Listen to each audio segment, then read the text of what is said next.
요즘 현대인의 삶 가운데 한 가지 특징을 보면은요, 마음이 참 지쳐 있다 하는 것입니다. 그래서 힐링이라는 단어가 유행입니다. 힐링은 몸을 치료하는 게 아니라 마음과 영혼을 치료하는 것입니다.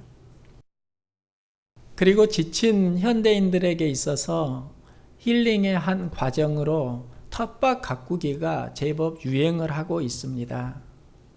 저도 교회에서 텃밭을 가꾸고 있습니다. 이게 경제적으로는 그다지 유익하지 않은 게 텃밭 가꾸기입니다. 사먹는 거나 가꾸는 거나 차이 없고요. 잘 못 가꾸면 도리어 인건비는 고사하더라도 더 많이 돈이 들어가는 게 실은 텃밭 가꾸기입니다. 그런데 왜 텃밭을 가꾸는 것일까? 텃밭이 주는 어떤 맛이 있습니다. 텃밭을 가꾸고 그 다음날 가보면 자라는 겁니다. 성장을 하는 과정 속에 수고가 있지만 그 수고보다 더 큰 게 무엇인가 하면 바로 자라는 것을 보는 기쁨입니다. 이 기쁨을 누가 제일 많이 느낄까? 수고한 사람이 많이 느끼고요. 또 주인이 많이 느낍니다. 많은 사람들이 텃밭에서 자라는 열매를 보지만 주인만큼은 기쁘지 않습니다. 저는 이것을 영적으로 생각을 해 보았습니다. 하나님도 텃밭을 가꾸신다 하는 것입니다. 하나님이 가꾸시는 텃밭이 있는데 이 텃밭의 이름을 교회라고 합니다. 교회를 가꾸기 위해 씨앗을 보내셨는데 이 씨앗이 예수님입니다. 예수님이 로고스로 이 땅에 오셨고 오늘을 보면 씨앗이라는 의미를 가지고 있습니다. 교회라는 텃밭에서 예수님을 생명으로 주시고 이 생명들이 자라도록 하나님께서 원하신다, 희망하신다 하는 것입니다. 그러면 자란다 하는 것이 과연 무엇일까? 교회가 자란다?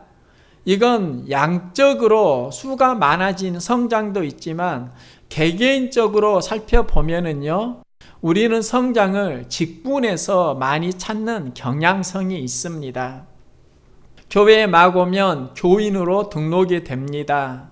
그리고 집사, 권사, 안수집사, 장로의 직분을 받게 됩니다.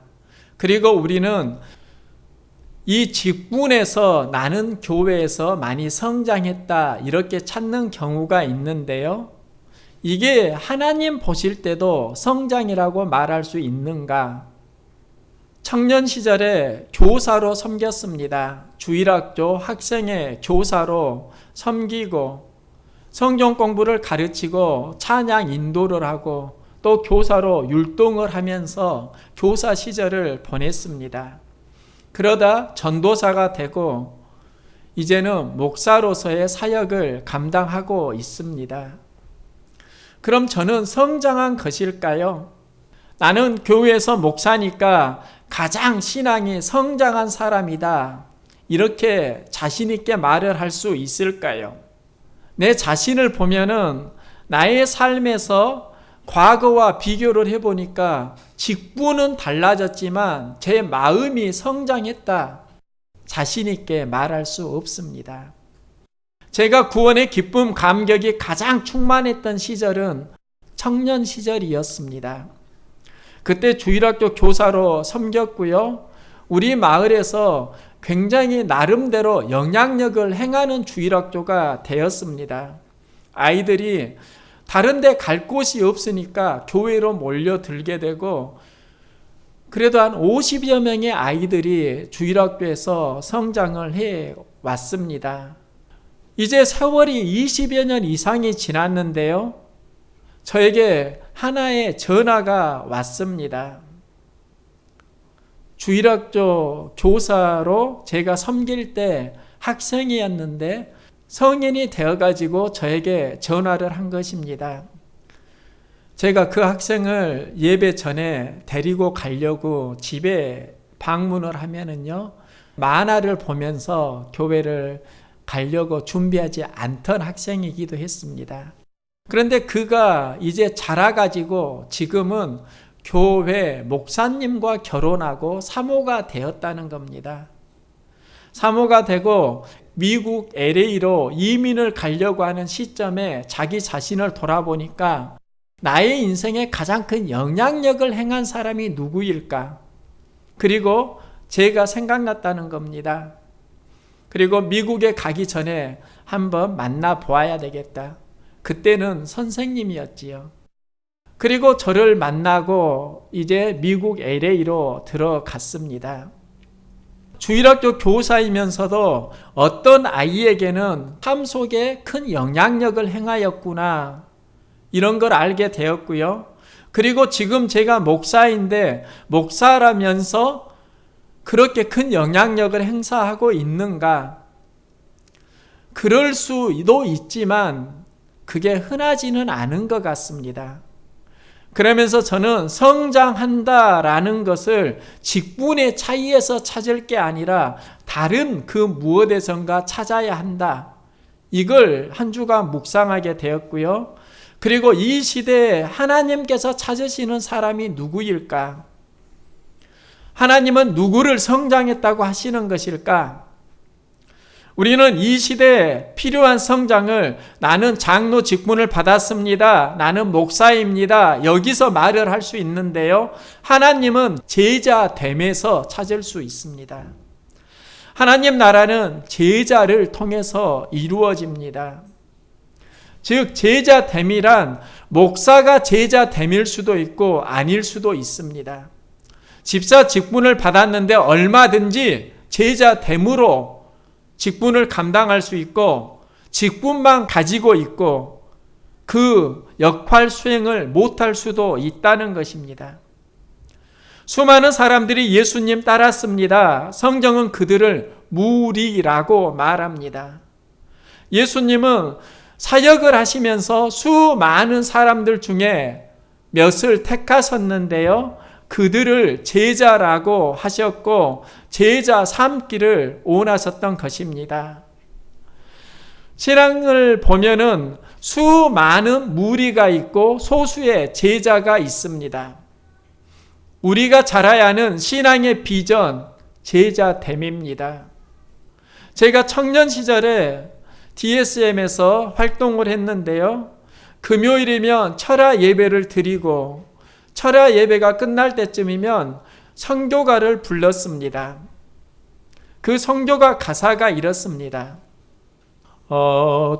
어둠과 혼란 엄습한 이 밤 고요히 생각해 봅니다. 삶이 어디 있는지. 그리고 마지막에 나오는 후렴구가요. 생기를 잡고 뒤돌아보는 자 제자 될 수 없다 하셨네. 저는 이 찬양을 하는데 저의 가슴을 뭉클하게 하는 한 대목이 있었습니다. 쟁기를 잡고 뒤돌아보는 자 제자 될 수 없다 하셨네. 이 가사만 부르면 가슴이 먹먹해지는 겁니다. 그러면서 나의 신앙의 열망이 제자로 자라는 것이고요. 그런데 내 삶의 현실을 보니까 제자로 살아가지 못하고 있는 또 다른 나의 자아가 보이는 겁니다. 청년 시절의 갈등은요, 나의 신앙은 제자인가 아니면 무리인가, 이 두 가지 사이에서 계속 갈등했던 것 같습니다. 그럼 여러분의 삶은 어떻습니까? 우리가 신앙생활에서 품어야 하는 진짜 비전은 제자됨이고 오늘 본문은 제자됨을 말합니다. 예수께서 이르시되 손에 쟁기를 잡고 뒤를 돌아보는 자는 하나님 나라에 합당하지 아니하니라. 그럼 제자로 성장하기 위해서 필요한 원리, 오늘 본문을 통해서 함께 나누려고 합니다. 먼저 제자가 되기 위해서는 방향을 잘 잡아야 합니다. 뒤를 돌아보면 길이 틀어지게 됩니다. 우리의 삶을 보면은요, 방향을 잡고 나아가야 되는데 자꾸 우리를 부르는 그 무언가가 얼마나 많이 있는지 모릅니다. 소돔과 고모라가 멸망할 때 이야기입니다. 롯의 처가 뒤를 돌아봄으로 소금 기둥이 됩니다. 하나님은 뒤를 돌아보지 말라 말씀하셨는데 뒤를 돌아보다가 소금 기둥이 되었습니다. 그런데 이 소금 기둥 이야기는요, 실은 우리 영혼의 이야기입니다.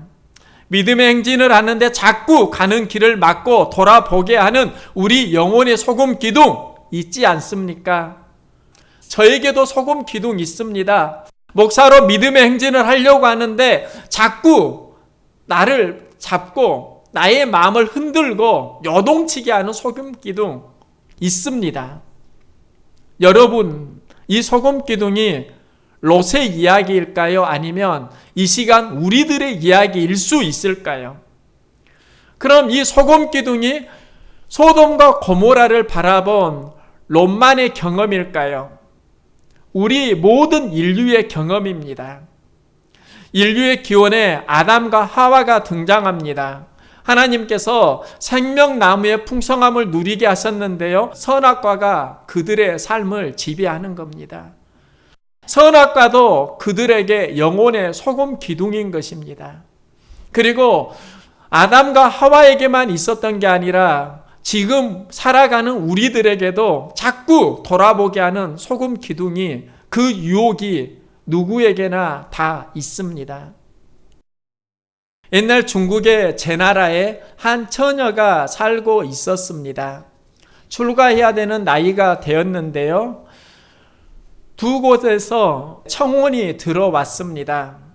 그런데 조건이 너무 상이하게 다른 겁니다. 동쪽에서 한 아들이 청혼을 했는데 그 동쪽의 집 아들은 인물이 참 못생겼지만 매우 부유한 부잣집 아들입니다. 서쪽에서 또 청혼이 들어왔는데 그 서쪽에는 가난합니다. 그런데 참 얼굴이 잘생긴 미남입니다. 부모가 딸에게 뜻을 묻습니다. 그러면서 만일 동쪽의 총각에게 시집을 가고 싶으면 왼쪽 어깨에 옷을 내리고, 서쪽의 총각에게 시집을 가고 싶으면 오른쪽 어깨에 옷을 내려라. 딸이 고민합니다. 동쪽으로 가면 부자니까 잘 먹고 살 것 같은데 얼굴이 못생겼고, 서쪽으로 가면은 얼굴은 잘생겼는데 집이 가난해서 굶을 것 같습니다. 그래서 어깨에 옷을 둘 다 내리는 겁니다. 이게 무슨 말인가 아버지가 당황해서 물으니까요, 딸이 이렇게 말합니다. 낮에는 동쪽 집에서 잘 먹고 잘 살고 싶고요, 밤에는 서쪽 집에 가서 잘생긴 남자와 자고 싶습니다. 포기하기가 어렵습니다. 여기서 나온 말이 동가식 서가숙, 동쪽 집에 가서 낮에는 잘 먹고 살고 싶고 서쪽 집에 가서 잘생긴 남자와 같이 자고 싶다라는 이야기가 나왔습니다. 그런데 우리의 삶도 실은 이와 비슷합니다. 동가식 서가숙, 하나님 나라도 누리고 싶고 이 땅에서도 누리고 싶은 것이 솔직히 우리의 본능 아닙니까? 그런데 둘 다 누리다가 하나를 놓치게 된다고 하면 어느 것을 선택할 것인가? 이건 우리에게 계속 도전되어지는 하나님의 메시지입니다. 중요한 것을 잡으라, 중요한 것을 마음에 품으라 하는 것입니다. 여호와의 개가 다윗성에 들어올 때 이야기입니다. 다윗은 하나님의 법궤가 들어올 때 기뻐합니다. 춤을 춥니다. 그런데 미갈은 그 광경을 보고 비아냥거립니다. 왜 똑같은 환경인데 누구는 기뻐 춤을 추고 또 누구는 춤추는 그를 보고 비아냥거리는가? 이건 자기 자신의 마음의 존재가 다르기 때문입니다. 미갈은 왕자라는 신분을 가지고 살았습니다. 하나님보다는 사람이 크게 보였고, 다윗이 춤출 때 다윗은 왕인데 춤춘다고, 그리고 여자 계집종 앞에서 춤춘다고 자꾸 왕비의 신분으로만 그 상황을 보는 것입니다. 하지만 다윗은요, 이스라엘의 왕이지만 하나님의 백성이라는 자기 정체성이 있었습니다. 그리고 하나님 앞에서 춤을 추었다. 이게 바로 다윗이 고백하는 것입니다. 그런데 우리 인생을 보니까요, 미갈 다움이 있고 다윗 다움이 있습니다. 왕비로 살고자 하는 미갈 인생이 있고, 자기가 세상에서 왕이다 할지라도 하나님 백성으로 서고자 하는 다윗 다움이 있습니다. 하나님은 다윗 다움을 기뻐하십니다. 너는 내 마음에 합한 사람이라. 미갈은 이 사건 이후에 자녀를 낳지 못하게 됩니다. 하나님은 다윗 다움을 기뻐하신다 하는 것입니다. 그리고 또 하나는요, 동행의 의미를 가지고 있습니다. 쟁기가 가면 농부는 그 쟁기를 잡고 따라가는 겁니다. 그런데 이 따라감이 단순히 함께 다니다 이런 의미가 아니고요, 두 마음을 품지 않고 힘을 합하여 하나님 나라를 위해서 나아가는 동행을 말합니다. 중요한 것은 협력하면서 동행하는 것입니다. 쟁기는 밭을 가는 도구입니다. 소는 일꾼입니다. 농부는 쟁기를 잡습니다. 제자란 하나님 나라를 경작하는 농부입니다. 교회를 가꾸어 가는 농부인 것입니다. 제자가 하나님 나라를 위해 쟁기를 잡았으면 소가 일하도록 동행해야 합니다. 그런데 먼저 가도 안 되고 나중에 가도 안 됩니다. 함께 보조를 맞추면서 가는 것이 영적으로 보면 한 마음 한 뜻을 가지고 동행해야 한다는 것입니다. 우리의 인생을 보면은요, 누구랑 함께 동행을 하느냐가 매우 중요합니다. 저는 성경을 보면서 참 이해하기 어려운 본문을 자주 접하게 되는데요, 그 중에 하나가 주 안에서 항상 기뻐하라. 내가 다시 말하노니 기뻐하라. 너희 관용을 모든 사람에게 알게 하라. 본문이 단순하지만 좀 더 알고 보면 이해가 안 됩니다. 환경은 감옥이기 때문입니다. 감옥에서 기뻐하라는 메시지가 어떻게 나올 수 있는가? 좀 더 자세히 묵상을 하다 보면은요, 몸은 감옥에 있었는데 마음은 감옥에 있는 게 아닙니다. 항상 기뻐하라. 이전에 주 안에서 항상 기뻐하라. 마음이 주님 안에 들어가니까 항상 기뻐할 수 있는 겁니다. 어떻게 기뻐해요? 내가 다시 말하노니 기뻐하라. 마음이 주 안으로 들어가라. 이 도전을 하고 있는 것입니다. 우리의 삶의 제자됨의 핵심, 그건 무엇인가? 나의 마음의 중심이 어디와 동행하느냐, 여기와 연결이 되어집니다. 여러분의 삶이, 우리의 삶이 임마누엘, 하나님과 동행할 수 있기를 소망합니다. 주 안에서 기뻐할 수 있는 겁니다. 몸이 처한 환경에서 찾지 못한다고 하면 내 영혼이 처한 환경에서 비전을 찾을 수 있다 하는 것입니다.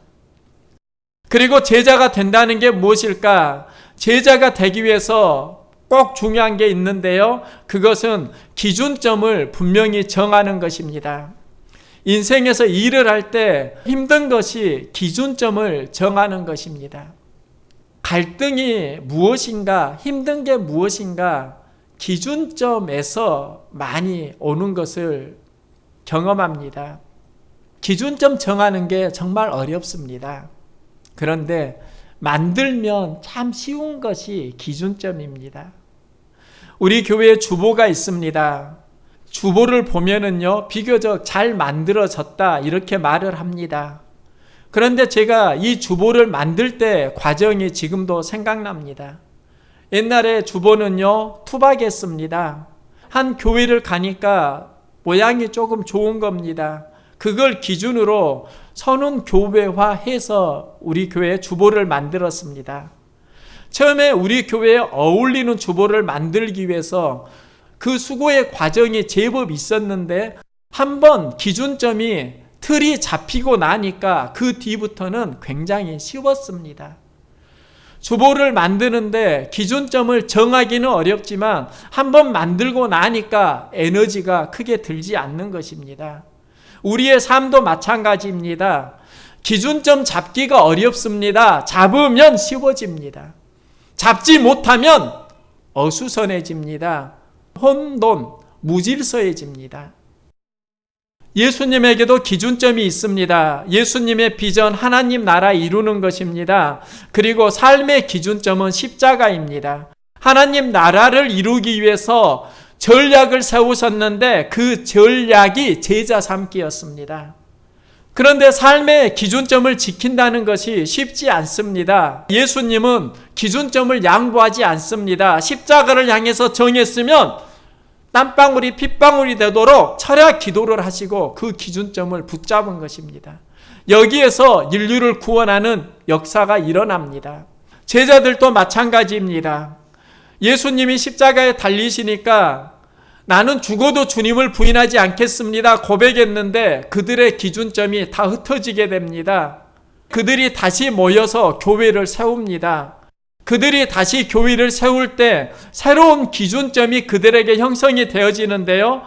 이전에는 내가 할 수 있다 큰 소리를 쳤는데 이제는 기준점이 내가가 아니라 성령으로 바뀌어집니다. 이게 오순절 성령 강림 사건입니다. 그들이 다 성령의 충만함을 받고 성령이 말하게 하심을 따라 다른 언어들로 말하기를 시작하니라. 초대교회가 성령 충만을 제자들이 받고 그들의 삶의 기준점이 달라진 것입니다. 마음의 기준점이 성령 충만입니다. 마음이 나오는 통로가 언어입니다. 성령이 말하게 하심을 따라 기준점이 바뀌어지는 것입니다. 이 세상에 두 가지 교회가 있습니다. 하나는 보이는 교회입니다. 건물입니다. 또 하나는 우리 안에 있는 마음의 성전입니다. 영적으로 보면요, 우리 마음은 하나님의 텃밭이라고 할 수 있습니다. 텃밭은 항상 자라야 합니다. 자라는 과정에 성장을 막는 병해충이 있습니다. 저도 텃밭을 가꾸면서 진딧물을 경험합니다. 그래서 진딧물을 막기 위해서 계피를 뿌려 주었는데요. 우리 마음에도 영적인 진딧물이 있습니다. 성장을 막는 해충이 있습니다. 이때 약을 뿌려야 합니다. 이 약이 구약과 신약입니다.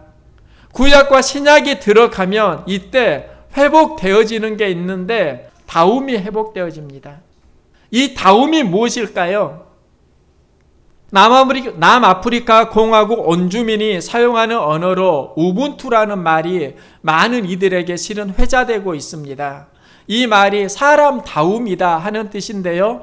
이 말을 넬슨 만델라 대통령이 자주 사용하면서 우분투라는 말이 아프리카의 위대한 정신을 이끌어내고 있습니다.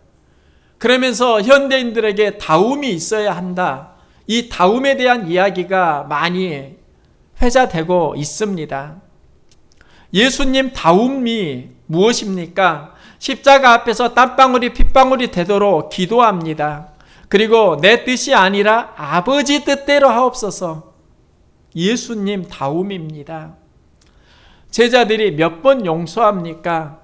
70번씩 7번이라도 용서해라. 끝까지 용서해라. 십자가에서 이 말씀을 이루십니다. 예수님 다움입니다. 성경에 보니까 수로보닉의 여인이 등장합니다. 딸이 귀신 들렸습니다. 자신의 신부는 이방인이고 여성입니다. 그 당시에 여인이 이방인으로 살아간다는 건 왕따를 당하면서 힘겨운 삶이었습니다. 마음을 지치게 하는 단어가 바로 개라는 단어입니다. 그녀의 삶에 트라우마가 개인데요. 예수님이 병자를 고친다라는 소문을 듣고 나아가서 예수님께 무릎을 꿇고 간청합니다. 그런데 예수님께서 그녀에게 자녀의 떡을 취하여 개들에게 던짐이 마땅치 아니하니라. 그 여인을 개 취급하는 것입니다. 상처를 건드는 것입니다. 이때 여인이 하는 말이 있는데요. 개들도 주인의 상에서 떨어지는 부스러기를 먹나이다. 이렇게 고백을 합니다. 제가 수로보니게 여인의 이 고백이 근래에 자꾸 제 마음속에 머무릅니다.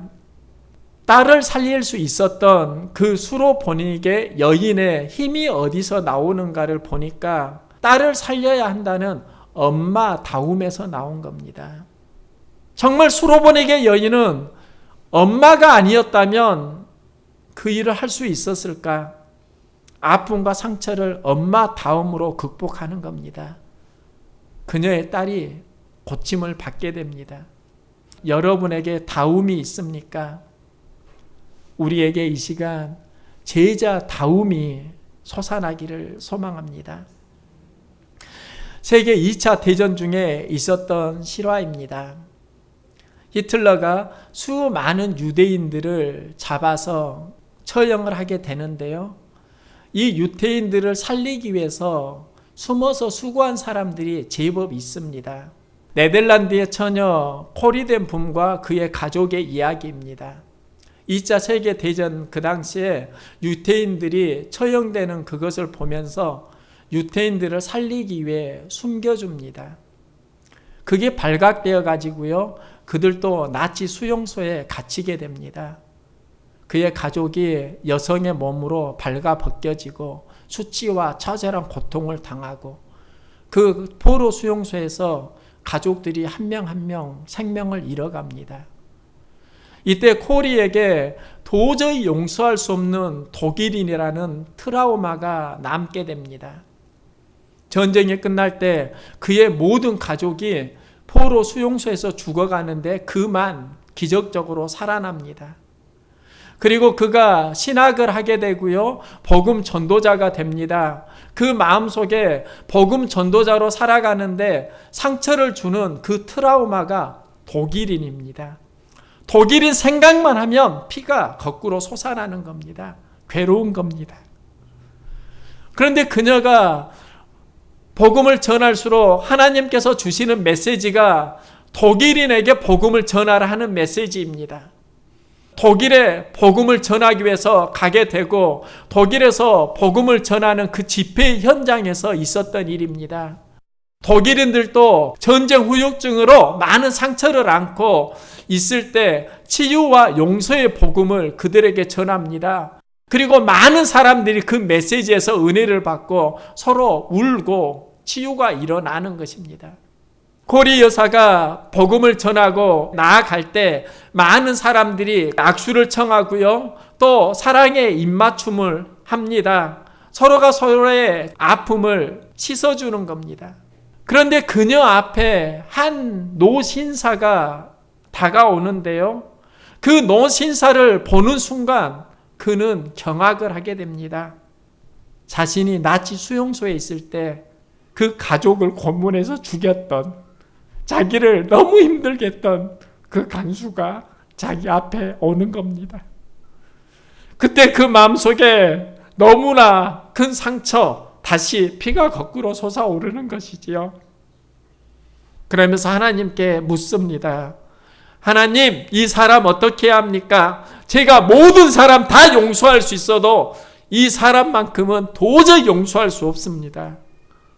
코리에게 하나님의 메시지가 전해집니다. 나는 너에게 용서할 마음이 있는가 없는가를 묻는 것이 아니다. 나는 그를 용서했다. 너는 나의 메시지를 그에게 전하여라. 이것은 나의 명령이다. 코리는 하나님의 마음을 전하라는 영혼의 메시지를 듣습니다. 그리고 그 메시지에 순종합니다. 자신의 감정을 허락하는 게 아니라 하나님의 메시지를 그에게 선포하는 겁니다. 하나님은 당신을 사랑하십니다. 이 메시지를 전하면서요, 그녀의 영혼이 치유가 되어집니다. 그리고 그녀는 다시 고백합니다. 나도 당신을 사랑합니다. 제자는요, 나의 필요가 아니라 주님의 필요에 민감한 사람입니다.